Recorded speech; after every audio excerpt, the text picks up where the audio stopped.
She was more than just a best friend. She was my confidant, my late-night idea buddy, my ride or die since college. We used to talk about building something from the ground up, something that reflected our passion, drive, and creativity. And then I had it. The business idea that lit my soul on fire. I remember the moment it struck me, raw and brilliant, like a lightning bolt cutting through the fog. I couldn't wait to share it with her. We were always honest, always supportive, or so I thought. I spilled every detail, the concept, the branding, the audience strategy, even my planned launch roadmap. She nodded with wide eyes, enthusiasm dripping from her voice. "This is genius," she said. "Let's make it real." But days turned into weeks, and suddenly she grew distant. Unreturned messages, canceled meetups, vague excuses. I figured she was just stressed. Then out of nowhere I saw it. Her glowing Instagram post announcing her new venture. The same idea, the same structure, just under a slightly different name. My stomach dropped. My chest tightened. It wasn't even altered much.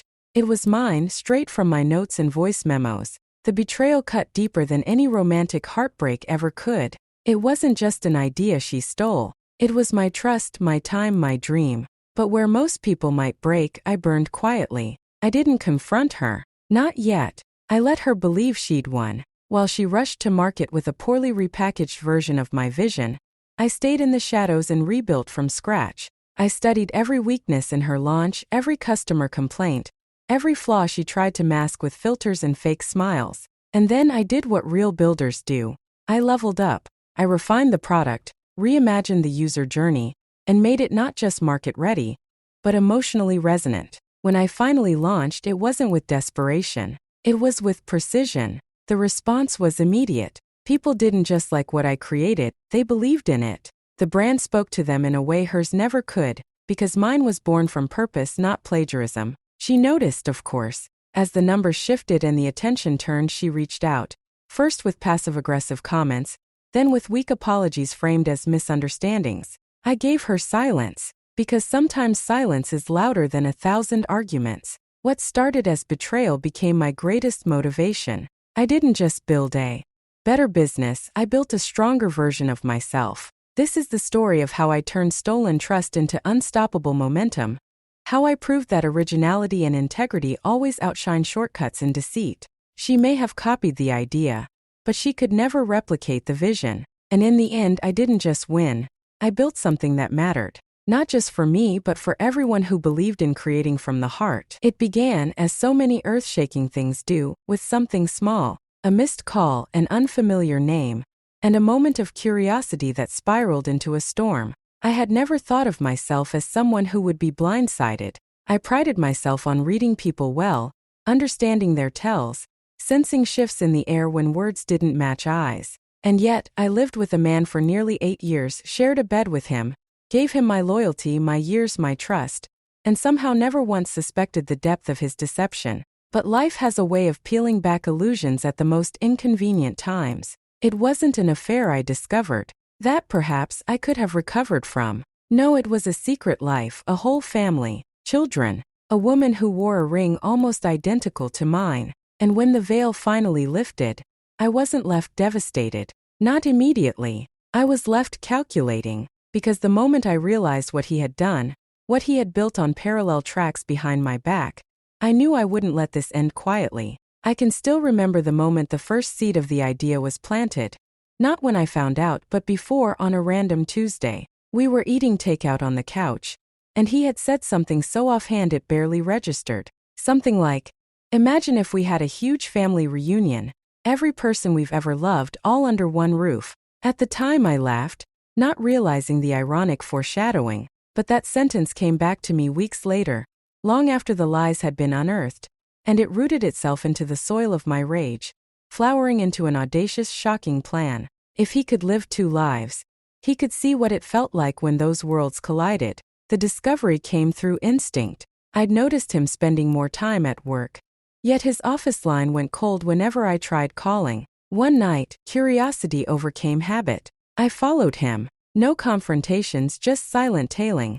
A borrowed car, sunglasses at dusk. I watched him park outside a suburban house, flowers in hand. I saw children run out the door calling Daddy, and a woman kiss him as if he were returning from war. My body went numb. My mind burned with betrayal, but I didn't cry. Not yet. I recorded everything: times, addresses, names. I took photos. I observed. The woman was named Lila. She had 2 children, a boy around 6, a girl not older than 4. And the man I called my husband? He was just as affectionate, just as rehearsed, just as convincing in that role as he was in mine. I became both wife and private investigator, my entire being fueled by a quiet fury. But revenge, real poetic revenge, takes patience. I didn't want to explode in a fit of drama. I wanted the truth to detonate like a silent bomb in his perfect world, at a time of my choosing. And the more I thought about it, the more I realized the most cutting blow wouldn't be screaming at him, or even leaving him. It would be introducing the 2 lives he had kept so meticulously apart. He had engineered these false realities with surgical precision. So I decided to make him watch as I ripped through the barrier between them. I would make both families meet. And not in confrontation, not yet. In civility, in understanding, in that dangerous space where masks fall because people ask questions. To do that, I had to play the long game. I told no one, not my friends, not my sister, not even my therapist. Instead, I dug deeper. I began speaking to Lila anonymously through a fake profile. She was kind, unsuspecting, articulate. She talked about her husband often, how he worked hard, how they'd been together 7 years, how he sometimes seemed distracted lately. She had no clue that the man who made love to her on weekends was tucking me into bed on weekdays. I hated her, but I also pitied her. She was just as deceived, and maybe, just maybe, she deserved to know the truth just as much as I did. That's when the idea truly bloomed. What if I could bring both families together? Not through accusation but through manipulation. What if I could engineer a scenario where the meeting felt organic, an invitation under a different name, a birthday party, a charity event? Something that would draw them in, where I could sit back and watch the realization dawn slowly, unbearably across every face? But more importantly, I wanted him to see it all unfold. I wanted him to be there when his entire double life unraveled in public. I started building a network. I faked an identity, posed as a party organizer, and reached out to Lila about being part of a family-oriented campaign. I told her I loved how she spoke about family, that I was seeking genuine mothers to feature in a photo essay about modern families. She accepted. She was sweet, generous with her time, and a little lonely. She said her husband might want to come too. I pretended to hesitate, then relented. The more the merrier, I said. I used that same campaign to invite myself and him. Of course, I used a different name for each. The logistics were maddening: different emails, burner phones, calendars. I coordinated everything as if planning a heist. And I had to play the perfect wife at home, warm, trusting, sexual even. I had to keep his guard down. He didn't suspect a thing. That was the part that infuriated me most. How easily he continued lying. How quickly he slid between roles, from darling to me to honey to her. How he could look both of us in the eyes and sleep soundly. But he wouldn't be sleeping soundly much longer. As the day drew closer, I fine-tuned every detail. The venue was a family-friendly park, safe, open, neutral. I booked a photographer. I hired a caterer. I created event flyers and fake testimonials. Every part of it looked real. To Lila, it was a chance to be seen. To me, it was a trap. I knew he would never imagine that both of us could exist in the same place, under the same sun, unaware but side by side. That he wouldn't notice until it was too late. That was the beauty of it. But something strange happened in the days leading up to it. I started questioning whether this was vengeance or catharsis. I began to wonder, was I doing this to hurt him or to heal myself? Was this act about exposure or closure? And deeper still, could I still love a man capable of this kind of duplicity? That thought gnawed at me. I wanted to say no, but the truth is, love isn't always logical. It doesn't dissolve just because it should. Still, the plan remained. I kept up appearances. I cooked his favorite meals. I asked about his work. I smiled during date nights and took pictures for Instagram. He was proud of how stable we were. And all the while, I was counting down the days until his world would collapse. I think deep down I wanted him to see me, not just the woman he tricked, but the woman who could outsmart him, the woman he underestimated. The night before the event, I didn't sleep. I rehearsed conversations in my mind. I wrote down emergency excuses in case anything went wrong. I drafted a letter to Lila to be handed to her at the end, detailing everything: the years, the timelines, the proof. I printed photos, old texts, bank statements, copies of both our marriage licenses. I packed them neatly into an envelope and sealed it with a note: "You deserve the truth too." And so, with everything in place, with deception matched against deception, I prepared to step into a moment that would change all of our lives. It began not with fury, not with a slap or a scream, but with an invitation. A carefully crafted lie built on top of his. A trap disguised as a gathering. Because sometimes justice doesn't need to shout. Sometimes it simply waits until everyone is seated at the same table. And when that moment comes, when truth finally walks into the room, no one leaves untouched. The sun was high in the sky, casting harsh light on truths no longer able to stay buried. Betrayal has a strange way of unraveling itself, not in the dead of night or behind closed doors, but out in the open, where the echoes of shattered trust ring loudest. It was in broad daylight that my carefully constructed world cracked and bled, leaving me to pick up the pieces of not just my broken heart but an entire reality I never imagined could be so thoroughly fabricated. This chapter of my life didn't creep in quietly. It exploded, unapologetic and violent, forcing confrontation and clarity in a way that silence never could. I had always been told that woman knows, that somewhere in the marrow of our bones, beneath the surface of routine and reassurance, we can feel the shift. I ignored those whispers at first. After all, I was the wife. I was the one who knew his routines, his habits, his lies before they could even form. Or so I thought. But when patterns shifted ever so slightly, calls taken outside, trips extended by a day, that flicker of guilt in his eyes that he quickly replaced with charm, I started to suspect. Not in a paranoid way, but in the quiet way one notices that the air has changed before the storm breaks. It wasn't just my instincts that guided me. It was the evidence. A crumpled receipt in his coat pocket from a restaurant we'd never been to together. A birthday card signed "Love Always Your Girls," in handwriting too neat to be mine or our daughters. And finally, a photograph buried in the depths of his email drafts. Never sent, perhaps never meant to be found. In it, he stood with another woman, arms wrapped around two children, smiling. The time stamp? Last weekend. The weekend he told me he was away for a business conference in Jaipur. I didn't cry. Not yet. Rage has a way of burning tears away until the only thing left is resolve. That night I waited. I made his favorite dinner. I kissed him on the cheek. I asked about his day. I stared at the man across the table as if he were a stranger.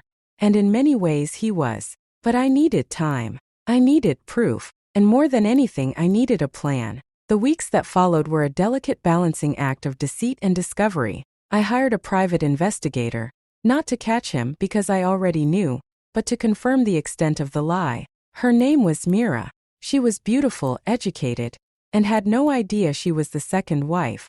He had married her legally in a different state using forged documents. They had been together for nearly 6 years. Their daughters were 5 and 3.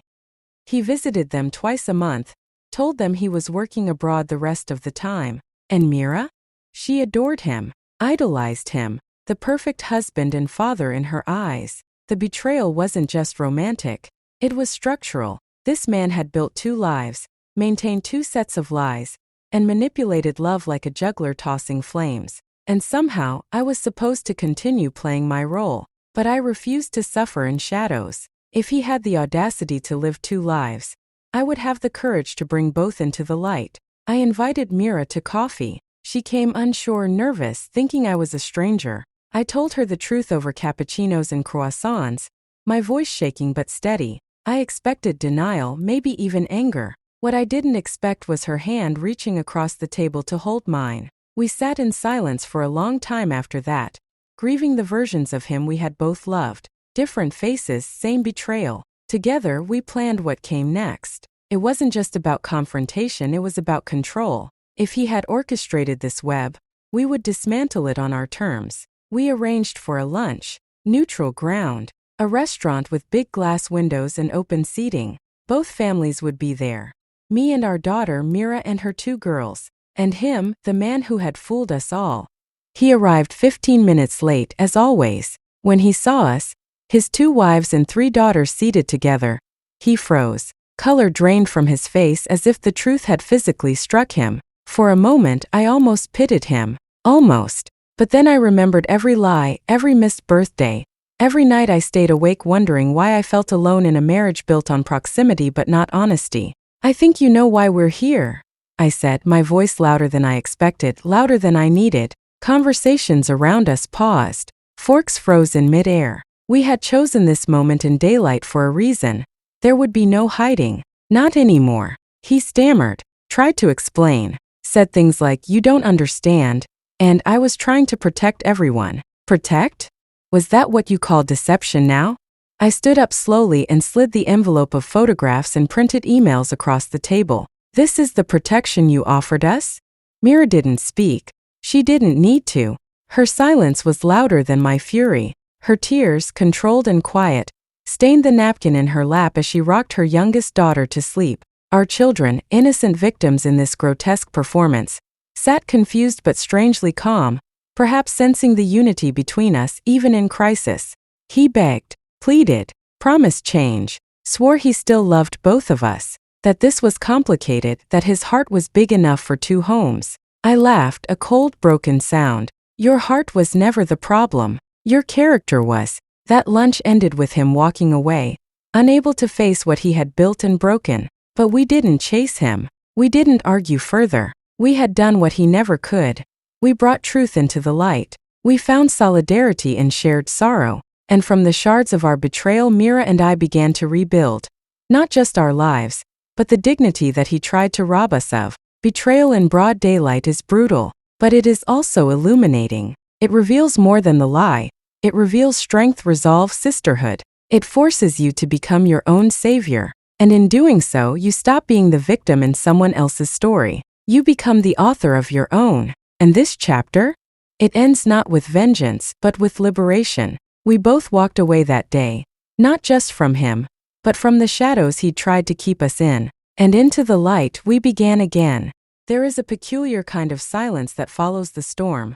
Not peaceful, not quiet, but heavy. It's the kind that settles deep in your bones. A silence so loud it drowns even your thoughts. After the confrontation, after the shared lunch that shattered the illusion my husband had spent years perfecting, that was the silence I walked into. The day ended, but the weight of it didn't. I was crushed by the betrayal, the humiliation, the pitying looks of strangers who had witnessed our unveiling. But I wasn't broken. Not yet. Because somewhere underneath the ruins of everything I thought I knew was the ember of something still alive. Me. The days that followed were a blur of emotion and numb routine. I went through the motions, brushed my daughter's hair for school, cooked meals I didn't eat, lay in bed staring at the ceiling for hours that felt like lifetimes. Every sound in the house echoed with his absence, yet his presence clung to everything. His shoes by the door. His half-read books on the nightstand. His cologne on the pillow beside mine. Each item mocked me, whispered lies I had believed, vows I had repeated with love, not knowing they were shared. My daughter asked questions, of course. She was old enough to sense the tension, to understand that something big had happened. I didn't want to lie to her. But how do you explain to a child that her father was living two lives? That the bedtime stories he told her were probably rushed because he had another set to tell elsewhere? So I told her only what she needed. That daddy had made some very bad choices, that families sometimes look different, and that no matter what happened, she was loved by me and even by him despite everything. I tried to hate him. I wanted to. I needed to.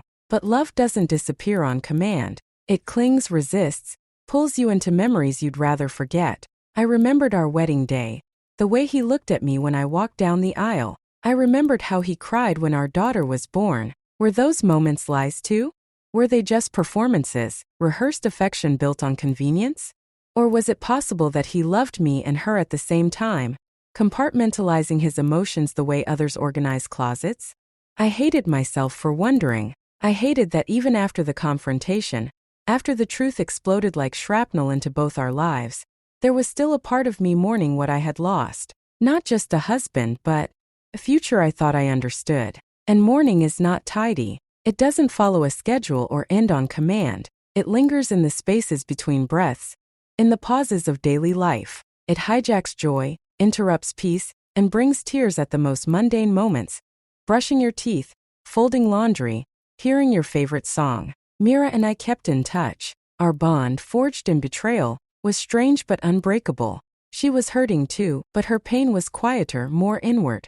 Her girls were too young to understand. She told them Daddy was traveling. Again, she hadn't decided whether to tell them the full truth yet. We were both navigating a minefield of emotion, obligation, and shattered trust, but in each other, we found a strange kind of strength. We didn't cry together often, but when we did, it was raw, healing. There were days when anger kept me moving. I went to the gym and punched the heavy bag until my knuckles bruised. I reorganized the house, donated everything that reminded me of him. I blocked his number, then unblocked it, then blocked it again. I went through cycles: grief, rage, numbness, disbelief. But through it all I kept waking up. I kept breathing. I kept being a mother. And that, I realized, was something he couldn't take from me. He had taken my trust, my marriage, even parts of my self-worth. But he hadn't taken me. I consulted a lawyer. It wasn't just about the betrayal anymore. It was about accountability. About protecting my daughter, my future. The legal proceedings were messy, filled with paperwork, questions, uncomfortable conversations.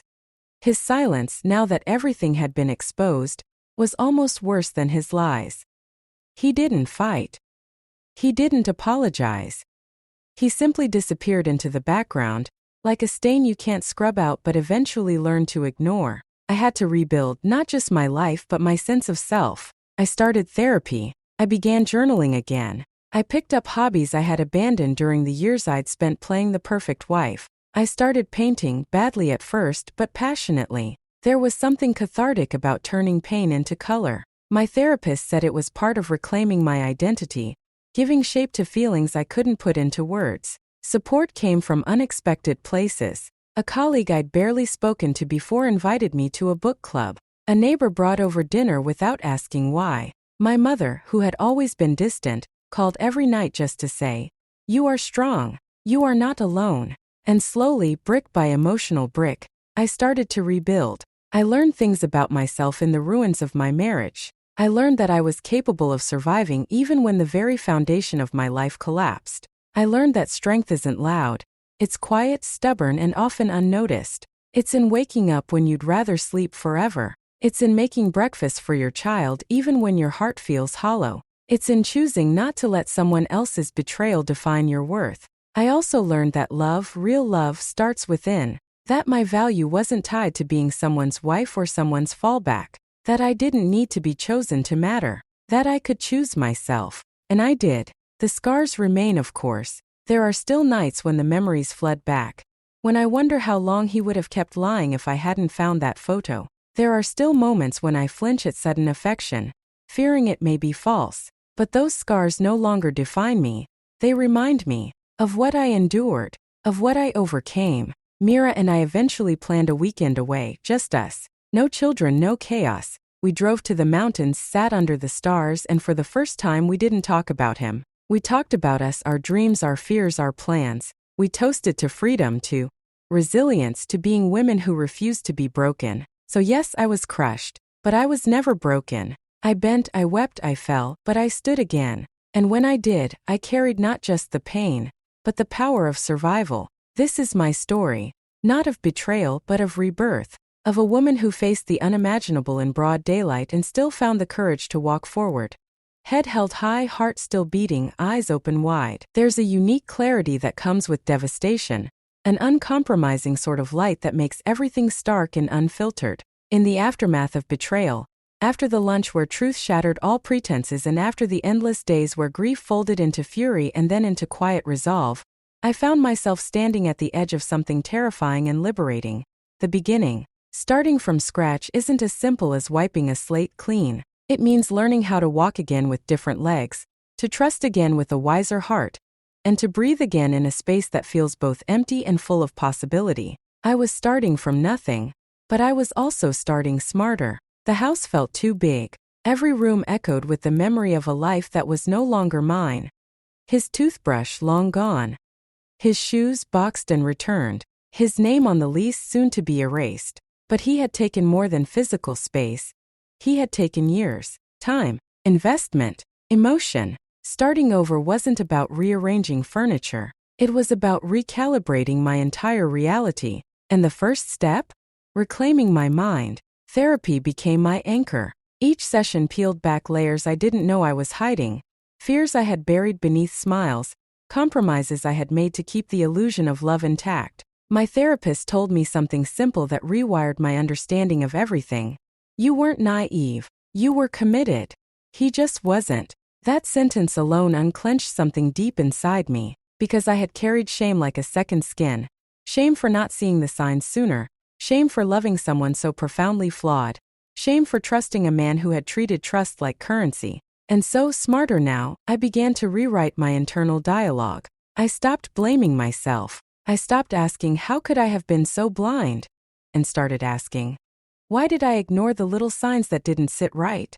I started taking accountability, not for his betrayal, but for the parts of me that tolerated the emotional distance, that silenced my own doubts for the sake of peace. I wasn't at fault for his lies, but I could own the parts of myself that needed healing. Financially, the unraveling was brutal. The double life he led had drained accounts, left debts I hadn't known existed. With the divorce papers filed, I had to face not just emotional loss, but practical chaos. I took extra freelance work, I sold a few luxuries, I budgeted every rupee. There were nights when I stared at bills and cried silently, praying I wouldn't have to choose between tuition and groceries. But each time I pulled through, a part of me hardened into steel. I became financially aware in a way I had never needed to be during the marriage. I learned where every coin went. I planned, saved, and strategized like my life depended on it because, in a way, it did.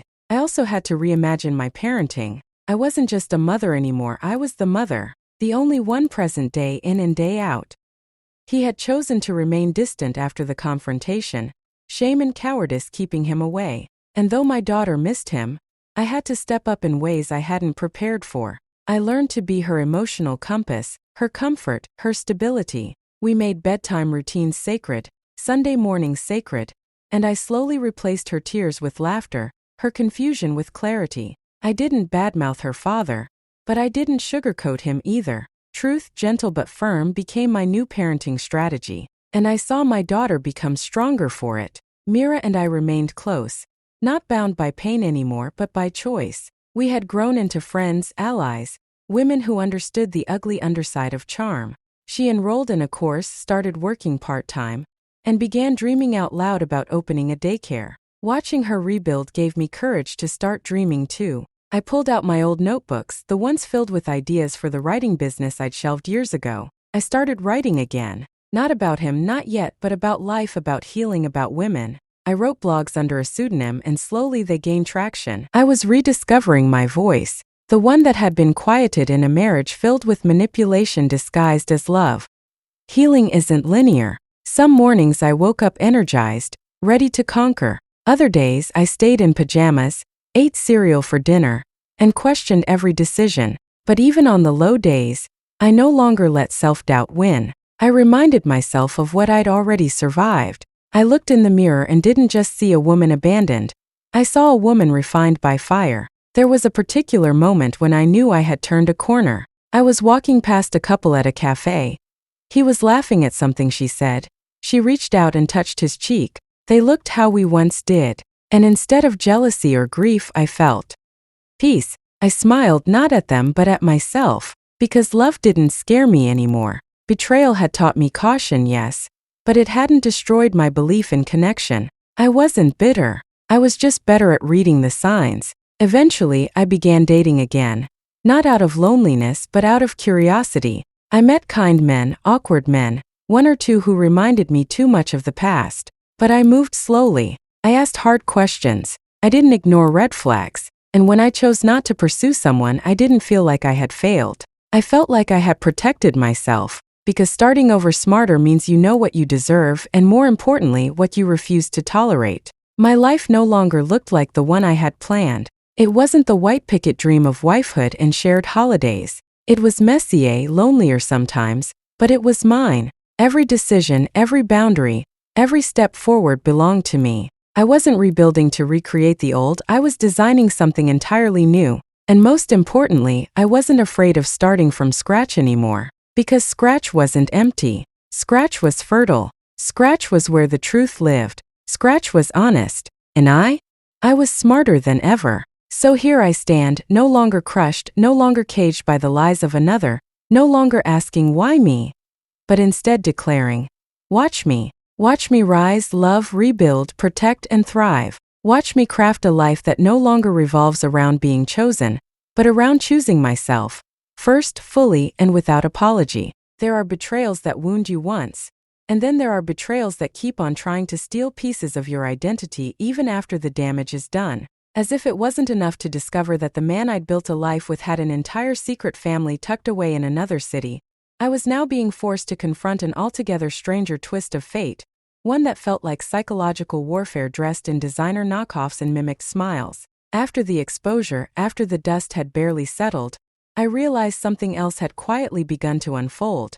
She was trying to become me. Mira. Yes, the same Mira who had sat across from me in that cafe, trembling as I unveiled the truth of our shared husband. The same Mira who had cried with me and stood by my side when we exposed him for the deceiver he was. Somewhere in the weeks after that confrontation, something had changed. It began subtly, innocent enough to dismiss at first, but too precise to ignore for long. She had begun copying me, and not in a way that flattered, but in a way that disturbed. At first, it was in the things she said, repeating my phrasing, quoting lines from conversations I had with her in confidence as if they were her own. She began using my exact metaphors when talking about healing, even told a mutual acquaintance about the strength of silence after betrayal, a phrase I had written in one of my blog posts. Then came the wardrobe changes. She showed up to lunch one day wearing a scarf identical to mine, same pattern, same knot. I brushed it off. Coincidences happen. But then 2 weeks later, she dyed her hair my shade, followed by wearing the same brand of lipstick I had just discovered and raved about once. Still I said nothing. Maybe this was her way of rebuilding. Maybe she was influenced by someone she admired. I told myself not to be vain, not to be territorial. But when she joined the same writing forum under a pen name suspiciously similar to mine and began echoing my themes and titles, almost line by line, I felt the burn of something deeper. Not just irritation, not just violation, but a creeping unease that the line between us was being blurred deliberately. Was it envy? Was it identity theft in emotional form? Or was it her way of reclaiming power by taking mine? It's a strange thing to be copied by someone who once shared your pain. At first, you want to root for them. You want them to win. You think she deserves a good life too. But eventually, you begin to notice the erosion, your words, your style, your path, all being shadowed so closely that even your own sense of self starts to feel unstable. It wasn't that I didn't want her to heal. It was that she wasn't healing, she was mimicking. And there's a fine line between inspiration and identity theft. So I did what I had done since this entire nightmare began. I stepped back, observed, planned. If she wanted to become me on the surface, I would show her how deep the real version runs. I didn't confront her outright. No melodrama, no accusations. I simply moved faster, worked harder, dug deeper into my own essence. Because you can copy style, but you can't duplicate soul. I rebranded my blog. I published essays so raw and layered that no one could mistake them as echoes. I enrolled in a public speaking program and began accepting invitations to women's empowerment panels. I didn't post selfies with quotes. I posted speeches with weight. And as I stepped further into myself, I noticed the gap between us widening. While she posted inspirational captions beneath staged photos, I was in rooms filled with women asking how to overcome betrayal, how to rebuild their lives, how to stand up again after being emotionally blindsided. I wasn't just healing, I was leading. And yet, she kept trailing behind. I watched as she shifted her writing to mimic my new tone, added herself to the waiting list for the same coaching programs I attended, even pitched to a podcast I had been invited to, framing her story with eerily similar bullet points. She wasn't just influenced. She was obsessed with becoming my reflection. It would have been easy to mock her, to out her, to warn others. But instead, I chose something stronger, evolution. Because when you elevate your identity into something authentic and multidimensional, no imitation can catch up. They'll always be reacting while you're creating. I stopped sharing plans in advance. I no longer treated her as a confidant, but rather a polite acquaintance. I surrounded myself with new voices, mentors, and boundaries. I shifted from healing to thriving. I published under my real name, stopped hiding, and owned my narrative fully. She noticed. I could tell from the distance that began to form. She stopped messaging as often. She unfollowed quietly. The mimicry dimmed slowly, like a light that burned too fast without its own fuel. She was left to confront her own path. And maybe, just maybe, she would finally begin hers. For real this time. You see, people can steal your style, your words, even your voice temporarily, but they can't steal your essence. Not when you've done the work. Not when you've survived the burn and risen anyway. You don't need to defend yourself against a copycat. You just need to outwork her, outgrow her, and most of all, outlive the version of you she thinks is worth stealing. And me? I was just getting started. This wasn't about revenge. This wasn't even about her anymore. This was about legacy, mine. It was about taking everything I had been through, every betrayal, every copied line, every tear, and building something no one could ever replicate. Because I wasn't just healing anymore. I was building a fire so strong, anyone trying to imitate it would only get burned. There are moments in life when time feels like it pauses, not because the world has stopped moving, but because you finally start moving on your own terms. Launch day, they called it. But for me, it wasn't just about a website or a brand or a project going live. It was a resurrection, the unveiling of a woman reborn not through applause or validation, but through grit, healing, and the brutal but beautiful path of rediscovering her power. It wasn't about revenge anymore. It was about legacy, and this time it would be done my way. The idea had been forming quietly, like a seed under ice. In the months after the confrontation, the unraveling, and the realization that I had been unknowingly sharing my husband with another woman and 2 unsuspecting daughters, I had rebuilt myself piece by piece. I had written through my pain, turned my heartbreak into lessons, and watched as my words resonated with women who had walked parallel paths, women who had been lied to, silenced, erased. And then one day, I stopped writing for therapy and started writing for impact. That was when the idea bloomed into something real. My platform, Rise Without Permission, was born from the ashes of betrayal. It was my answer to every woman who had been told to sit still, stay silent, or keep smiling while she crumbled inside. It was more than a blog now. It was a movement, a brand, a voice that refused to whisper. Launch day wasn't about proving something to anyone else. It was about honoring the parts of me that had once been told they were too much, too emotional, too loud, too angry. On launch day, those parts stood tall, center stage, unapologetic. The days leading up to the launch were chaotic in the most beautiful way. I worked on the design with a quiet determination, finalizing the color palette, the fonts, the messaging, everything down to the way the homepage would feel when someone landed on it. I didn't want it to look like another polished lifestyle blog filled with fake affirmations and posed smiles. I wanted it to feel like a home for the bruised and the bold, a space where resilience didn't have to look perfect, a space where truth was currency. I spent nights recording podcast episodes, pouring truth into the mic, raw, unedited, fierce. I reached out to women I had met through support groups, women who had stories of being second-guessed, cheated on, betrayed, gaslit. They weren't just contributors, they were co-creators. Their voices wove through mine like a chorus of survival. The morning of launch day, I woke up before the sun. There was a quiet anticipation in the air, like the kind before a storm. But this time I wasn't dreading the downpour. I was inviting it. I brewed my coffee, lit a cinnamon candle, and sat at the desk that I had once cried over, now stacked with notes, mock-ups, and printed goals. I wore my confidence like armor. Not loud but steady. No one was clapping yet. No one had even seen the work. But I was already proud. At exactly 10 a.m. I clicked the publish button. My website went live. My voice went public. My story stopped being a secret and became a beacon. I expected nerves, maybe a panic attack. But what came instead was calm. A fierce, rooted calm that whispered, "You're doing this. For real." Then came the responses, comments, shares, messages from women around the country. Some anonymous, some bold. Some thanking me for giving voice to what they couldn't say out loud. Others telling me how their marriages had felt suffocating for years. How they too had uncovered secrets they weren't sure how to survive. My inbox was flooded, not with pity but with connection. And somewhere between the 50th and 60th message, I realized something profound.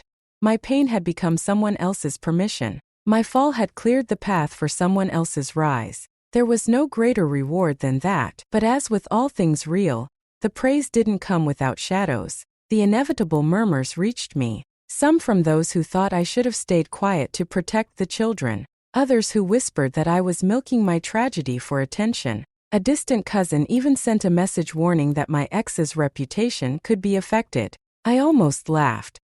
His reputation had already written itself. All I had done was refuse to carry the weight of it anymore. And then, like clockwork, Mira resurfaced. She congratulated me publicly, tagged me in a post, and shared my website, accompanied by her own blog announcement. A rebrand, a project suspiciously titled Still I Rise, launched the same day with eerily similar themes, tones, and visuals. I felt the sting for a moment, the familiar annoyance of being shadowed. But this time I didn't spiral. I didn't text her. I didn't fume, because this wasn't about her anymore. Let her copy, let her borrow, let her echo every move I made. I had stopped building for applause. I was building for impact. And when you're rebuilding from soul, imitation doesn't scare you. It confirms you're doing something right. The weeks that followed the launch were surreal. Invitations to speak, collaborate, and mentor came flooding in. I began hosting virtual sessions with women who had no idea how to reclaim their voices after betrayal. I taught them how to write through their rage, how to name their pain, how to live without apology. I wasn't just a woman who had survived a liar. I was a woman who had outgrown him, outlived the wound, and turned it into something no storm could wash away. On the outside, people saw a woman who had bounced back.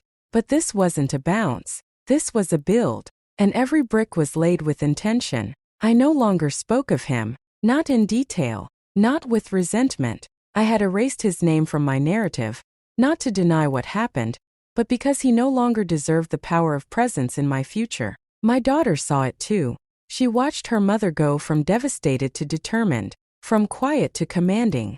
And one evening, as I was preparing slides for a workshop, she walked in and said, "Mama, you look important." I smiled. "That's because I am," I whispered. Not because of titles or platforms, but because I had finally chosen to live, not as an echo of who I used to be, but as the loud, full truth of who I had become. Launch day, my way wasn't just about going live online. It was about going alive in real life, about stepping into my purpose, even when the past tried to cling, about standing so firmly in my truth that no amount of imitation or noise could move me. There are moments in life when silence says more than words ever could. When the weight of glances exchanged between people once strangers becomes heavier than any storm. That was the kind of moment we all stood in after the truth had detonated like a bomb in both families. Mine and hers were no longer names behind phone screens, but living, breathing faces occupying the same room. It was the days that followed, the echoing aftermath of that confrontation, where the most unexpected war began. Not between us wives, surprisingly, but within ourselves. Between the old self we once were and the new jagged versions forged by betrayal. And, inevitably, a cruel but very human instinct slithered in comparison. She and I never wanted it, but it was there. Every glance, every word, every passive remark by outsiders or children or even our now mutually resented husband, everything became a tool of comparison. And we, unwilling competitors in a contest neither of us entered, found ourselves drawn to weigh each other's lives, choices, and pain. Her name was Shalini, a beautiful name, soft and kind-sounding, ironic for what it represented in my world, the wrecking ball to my carefully curated life. But once the rage dulled, and logic resumed command, I saw her. Not the caricature my hurt painted, but the woman. A woman who was lied to, just like I had been. A woman who also thought she had a full, faithful husband. A woman who had built a family, one I hadn't known existed until a twist of fate unearthed the truth. She was elegant, educated, and surprisingly warm. The kind of warm you might resent if you're not careful. And yet, I saw her insecurity layered beneath the poised surface. I saw the way she watched me, perhaps wondering the same things I did. Was I more loved? Was she his real wife? Did he come to me after fighting with her? Or was it the other way around? Did he lie more to her or to me? How did we even get here? Our mutual confusion made room for unexpected civility. No loud catfights, no dragging of hair or insults, just measured words, emotional fatigue, and a boiling ocean of hurt beneath our respective smiles. But the people around us, friends, relatives, and even the children, couldn't help themselves. The comparisons started subtly. My mother remarked once, "She looks a bit older, don't you think?" Her aunt responded to a family post, noting I was so well-spoken. Her son once asked, "Why do Auntie's clothes always look like she's going somewhere fancy?" I remember laughing it off, but inside I flinched. Even our suffering was being measured. Who was more deceived? Who cried harder? Who endured more years of lies? Shalini had been married to him 5 years longer than I had. She had 2 kids, I had 1. She lived in a suburban duplex with a small garden. I lived in an apartment in the city. He had taken her to Mauritius for their 10th anniversary. He had taken me to Kerala for our 5th. She wore gold bangles that he gave her. I had the diamond ring. At some point I realized we were being trapped by metrics designed by others, by a society that didn't know how to deal with women wronged in parallel timelines. But comparison is a silent thief. It doesn't just take your peace, it makes you doubt your power. I remember waking up one day, questioning if I had been less lovable, less valuable, less worthy, because he had chosen to lie to me while maintaining a seemingly complete life with her. Had I been the second choice? Or worse, the filler when things got dull with her? My mind spun like a hamster wheel of inadequacy. And then, as if the universe had decided we hadn't had enough, people started comparing how we reacted to the betrayal. I became strong and silent, and she was loud and emotional. I was composed, she was dramatic. And depending on who you asked, one version was better. One was winning. But there was no victory here. We had both lost something irreversible, the image of a safe marriage. Eventually, our paths crossed again, not because we wanted to, but because the logistics of children forced it. School meetings, birthdays, family court sessions. Each event was a stage where we stood as unwitting reflections of one another. The world watched as if trying to decipher who had it worse, who deserved pity more, who would move on faster. I heard whispers about how I had started wearing brighter colors, as though I had somehow already healed. I overheard someone saying, "Maybe she's happy he's gone. She got her freedom." That stung. As if being less visibly broken made me less betrayed. As if healing fast made the pain shallower.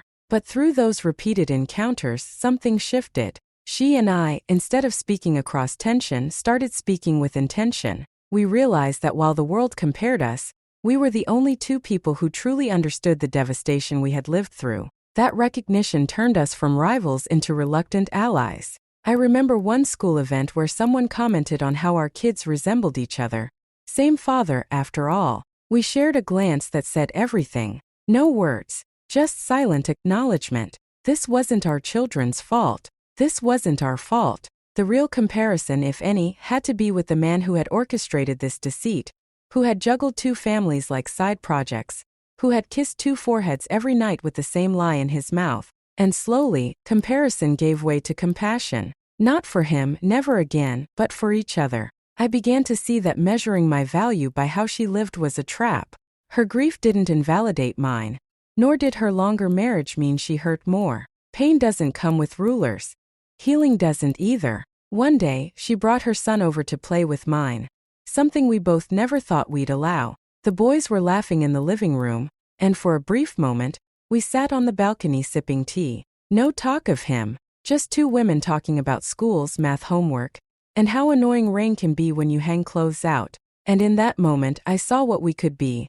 Not mirrors, not opponents, but survivors with different scars from the same battle. Still, I would be lying if I said the instinct to compare had vanished. It crept in sometimes when I saw her buying a new car or when she shared a post about self-love. I wondered if she meant it, or if it was just survival, masquerading as strength like it was for me. But now I catch myself before the spiral. I remind myself we were both lied to, used, broken, but we also both refused to stay broken. We picked up the pieces in different ways. She painted hers with bold colors.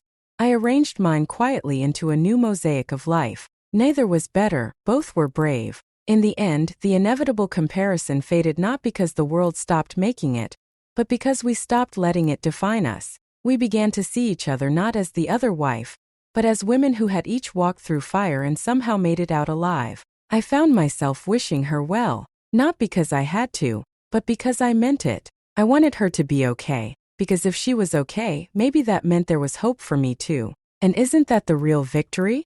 Not proving we were the better woman, but realizing we were never supposed to compete in the first place. The game was rigged, the board was tilted, and the dice were always in his hands.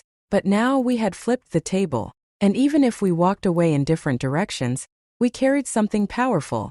Not comparison, not envy, but clarity. A new beginning, rooted in the quiet understanding that we had both been crushed, but not conquered. The message arrived late one night, almost too late to be real, as if it had traveled through a fog of indecision and landed softly in my inbox, hesitating to be read. A simple hi followed by her name. Her. The woman whose existence had redefined my entire world. I stared at the screen, the words burning into my vision, my mind unwilling to comprehend them fully. She had reached out. After all this time, after the storm, the confrontation, the chaos, and the deafening silence that had followed, she had finally reached out to me. Not through lawyers, not through mutual friends or social media rumors, but directly. Her name was all it took to bring back a flood of emotions. Rage, confusion, guilt, curiosity, and something I hadn't expected. An ache. A deep, tired ache, like muscles sore from carrying something too heavy for too long. I didn't reply at first. I couldn't. I closed my laptop and paced the room, the familiar creak of the floorboards under my feet a grounding rhythm against the rapid beat of my heart. What did she want now? Validation? Closure? War? Or was this yet another layer to the twisted game he had set in motion? A cruel sequel to a story that never should have been written? My fingers hovered over the keys that night but didn't move. Instead, I slept with my phone on the pillow beside me, like a loaded weapon, uncertain of whether to aim it or hide it. Morning brought no clarity. I sipped my coffee while rereading her message again and again, looking for hidden meaning. Her words had no punctuation, no emotion, no clue. Just hi and her name. A ghost knocking on my door with no apology and no mask. On the third day, I replied with 2 words. What for? My tone was colder than intended, perhaps, but I had no space left for politeness. Her reply came within the hour. To talk. Woman to woman. It was so cliché I almost laughed. Woman to woman. As though the betrayal we had endured or inflicted on each other could be reduced to a polite sit down. But curiosity has a way of surviving even the worst heartbreaks.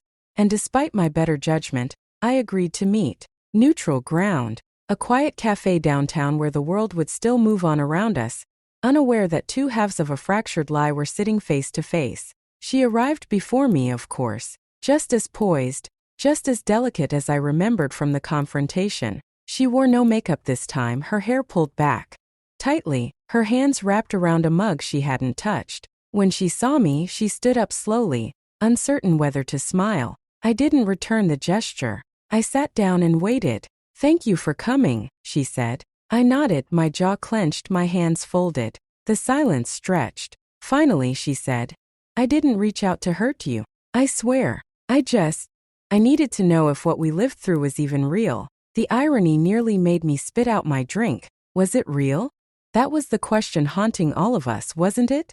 It was real enough to ruin lives, I said. She winced but nodded. He lied to us both, she whispered. I know that now. I didn't flinch. I had already made peace with the fact that she, too, had been duped, that we were both victims of the same illusion, trapped in different wings of the same house of mirrors. Why now? I asked. She hesitated. Because I keep wondering if I ever hated the right person. Her honesty was sharp. I respected it. And? I asked. She shook her head slowly. I think we hated each other because it was easier than hating him. A long silence passed between us then, filled only by the faint hum of the cafe, the clinking of spoons, the barista's voice calling out drinks, life continuing around the epicenter of our broken story. Do you regret it? She asked finally. The question caught me off guard. Regret it? Which part? Loving him? Discovering the truth? Exposing the lie? Or surviving it? No, I said, because now I know who I am. She looked at me with something like awe or envy, or perhaps just recognition. I don't, she said softly. I still don't know who I am without him.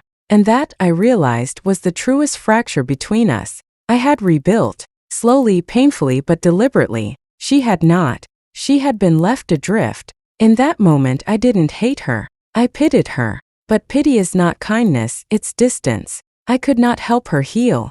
She had to do that on her own. You're not here to fix anything, I said. You're here to feel less alone. Her eyes glistened but she didn't cry. She nodded. I just needed to see someone who understood the same madness. I stood up then, placing money on the table though I hadn't ordered much.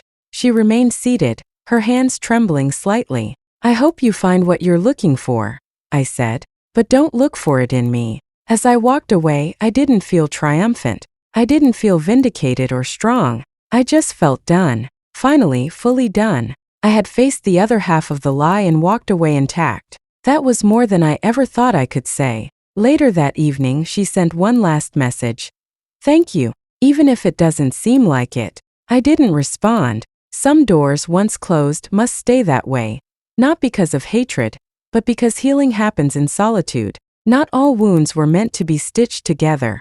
Some were meant to scar separately, as proof that we had endured the same storm, even if we never stood under the same umbrella. I moved forward, not with a heart full of vengeance but with clarity. She had reached out, and I had chosen to reach within. And that finally was enough. The moment I realized that victory didn't require vengeance was the moment I finally started to feel whole again.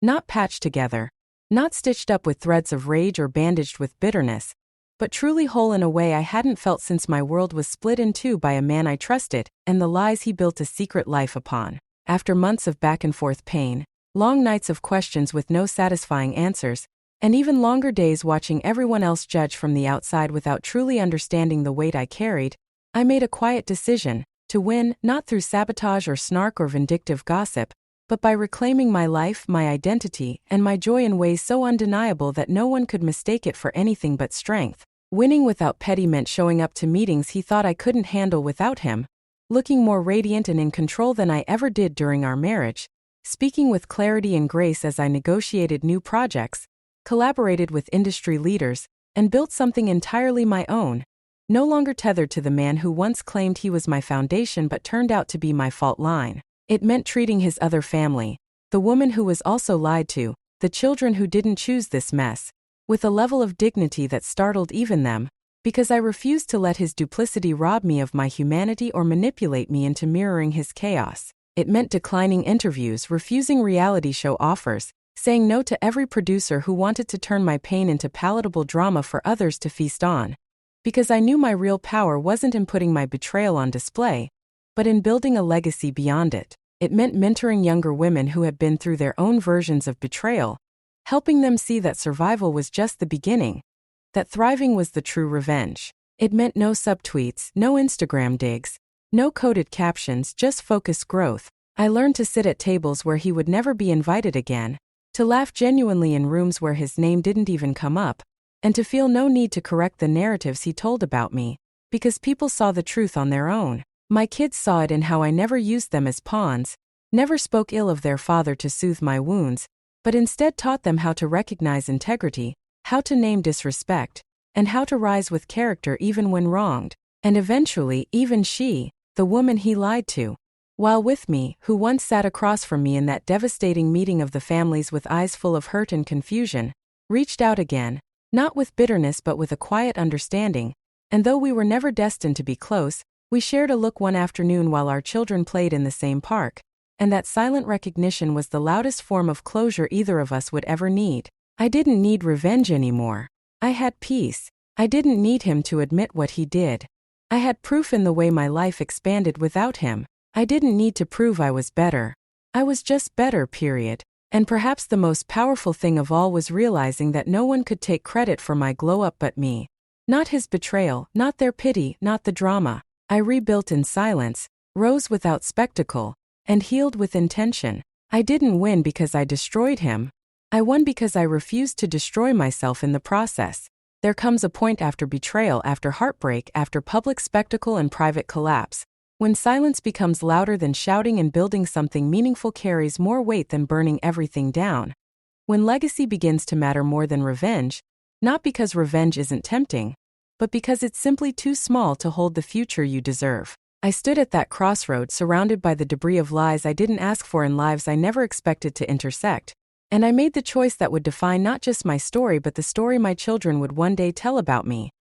Not the one where I clapped back, slashed tires, leaked screenshots, or got even, but the one where I got better, wiser, deeper, and bigger than the betrayal. Legacy, I realized, is what remains when the gossip fades. When people forget who said what or who looked better in the courtroom or who cried harder on social media. It's what your name carries when you're no longer there to defend it. It's the energy you leave in every room you once touched.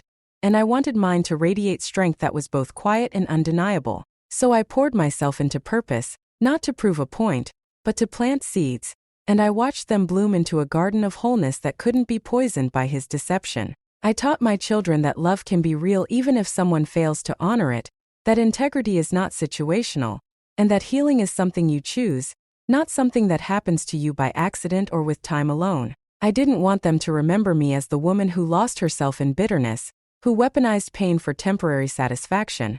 I wanted them to remember me as the woman who stood in the storm and still chose to build shelter, not for revenge but for warmth, for stability, for legacy. I stopped mentioning him, not because I forgot, but because he no longer deserved space in the chapters one was writing. I reached out to help other women, not out of superiority but solidarity, because betrayal is a language many of us know, but few know how to translate into growth. I turned my scars into blueprints, my silence into strategy, and my loneliness into leadership. The other family, too, found their rhythm after the explosion, and surprisingly, we carved out an unspoken respect, not through forced friendship or performative unity, but through mutual commitment to the children caught in the crossfire. In the end, I didn't expose him, life did. I didn't ruin him, the truth did. And I didn't need to destroy him to rise above him, because the version of myself I became, wiser, freer, and absolutely untouchable, was proof enough that legacy always wins where revenge only settles.